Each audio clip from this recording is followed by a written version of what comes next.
तो सीबीएसई 12वीं के बोर्ड की परीक्षा रद्द होने की खबर जैसे ही सामने आई, छात्रों और उनके परिवार वालों के जहन में तरह तरह के सवाल कौंधने लगे। परीक्षा कैसे होगी, कॉलेजेस में दाखिले कैसे होंगे, आखिर क्या क्राइटेरिया होगा। इन सवालों से छात्र, उनके परिजन परेशान नजर आए। इधर सीबीएसई ने उन्हें कहा है कि इन तमाम सवालों का जवाब देने में थोड़ा और वक्त उन्हें चाहिए। हमारा काफ़ी प्रेशर बढ़ चुका था और अब हमें एक अच्छी न्यूज़ मिली है, तो अब हम हैप्पी हैं। अभी जैसे जो हमारा प्रैक्टिकल हुआ है और उसके अर्लियर जितने भी टेस्ट वगैरह हुए थे सारे, तो उसके अकॉर्डिंगली अगर पास कर दिया जाए तो वो बेटर होगा। अच्छा नहीं हुआ है क्योंकि हमारी प्रिपरेशन जो पिछले बहुत टाइम से चल रही है, ये सब एक तरह से वेस्ट ही हो गई हमारे लिए। सीबीएसई 12वीं बोर्ड की परीक्षाएं तो रद्द हो गईं, लेकिन छात्रों के भविष्य का क्या होगा, ये सबसे बड़ा सवाल है। छात्रों के साथ उनके परिवार वाले भी परेशान हैं। किसी को अपने नौनिहालों के 2 साल की मेहनत पर पानी फिरने की चिंता सता रही है, तो कोई बिना परीक्षा कॉलेज में एडमिशन के तौर तरीकों को लेकर टेंशन में है। सर थोड़ा सा बुरा ही हुआ है क्योंकि जो हमने पढ़ा इतने 2 सालों में, तो अब लास्ट में आके कह रहे हैं कि ये हो गया, कैंसिल हो गया, तो हमारी तो मेहनत पानी फिर गया ना हमारी मेहनत पे।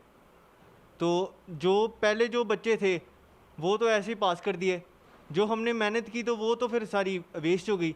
छात्रों के साथ उनके परिवार वालों के जहन में भी कई सवाल एक साथ घूम रहे हैं। सवाल नंबर 1, छात्रों के भविष्य का आगे क्या होगा। सवाल नंबर 2, परीक्षा नहीं हुई तो मार्किंग कैसे होगी। सवाल नंबर 3, एडमिशन कट ऑफ से नहीं होगा तो कैसे होगा। सवाल नंबर 4, छात्रों की मेरिट लिस्ट कैसे बनेगी। सवाल नंबर 5, क्या यूनिवर्सिटीज कंसेप्टिव एग्जाम लेंगे। साफ है कि 12वीं की परीक्षा रद्द किए जाने के बाद भी छात्रों की और उनके परिजनों की परेशानी खत्म नहीं हुई है। सभी को परीक्षा को लेकर सीबीएसई की गाइडलाइंस का इंतजार है। ऑल्सो ये एक नया ऑप्शन निकाला है बोर्ड मीटिंग में जो अभी हुई है कि हमें एक और बारी बोर्ड देने का मौका मिलेगा थोड़े टाइम में। ऑल्दो उसकी डिटेल्स अभी तक आउट नहीं हुई हैं, पर इट्स अ नाइस अपॉर्चुनिटी उनके लिए जिनको सिर्फ बोर्ड्स की तैयारी कर रहे थे, वो पूरे साल डट के मेहनत कर रहे थे, तो उनके लिए काफ़ी अच्छा रहेगा। कयास लगाए जा रहे हैं कि इंटरनल असेसमेंट, प्रैक्टिकल या फिर एवरेज मार्किंग को आधार बनाया जा सकता है। हालांकि भविष्य में परीक्षा के आयोजन की बात भी कही जा रही है, लेकिन इस फॉर्मूले से कॉलेज, यूनिवर्सिटीज में दाखिले पर असर पड़ सकता है। प्रतियोगी परीक्षाओं के बाद दाखिलों में देरी हो सकती है।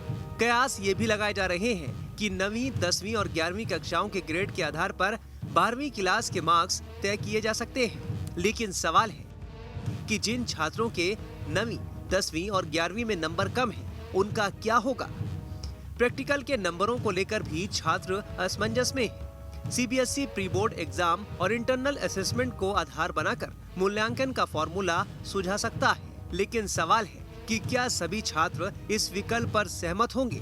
सवाल ये भी है कि अगर छात्रों को आंतरिक मूल्यांकन के आधार पर नंबर दिए जाते हैं और कुछ छात्र मौका मिलने पर परीक्षा में बैठते हैं, तो फिर कॉलेज किस आधार पर कट ऑफ तय करेंगे।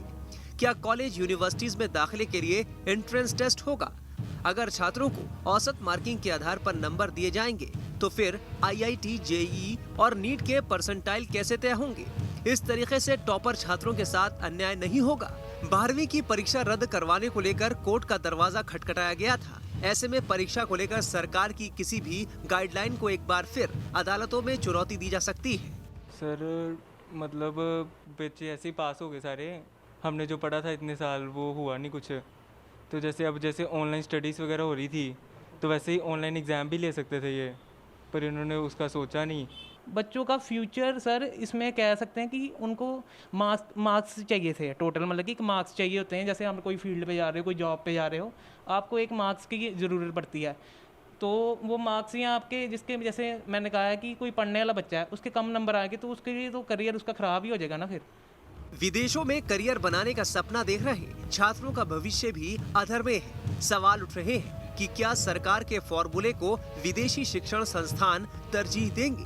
इधर सीबीएसई ने कहा है कि 12वीं के छात्रों के लिए मूल्यांकन गाइडलाइन तय करने में उसे थोड़ा वक्त लग सकता है, लेकिन उम्मीद की जा रही है कि सीबीएसई 10वीं की परीक्षा की तर्ज पर फैसला कर सकती है। ऑब्जेक्टिव क्राइटेरिया को आधार बनाया जा सकता है। कोरोना का असर कम होने पर परीक्षा का मौका मिलेगा। लेकिन जब तक सरकार 12वीं की परीक्षा को लेकर किसी ठोस फॉर्मूले के साथ सामने नहीं आती, देश के लाखों छात्रों के भविष्य पर संशय बना रहेगा और छात्रों के साथ उनके परिजनों को तनाव के दौर से गुजरना होगा। Team news nation.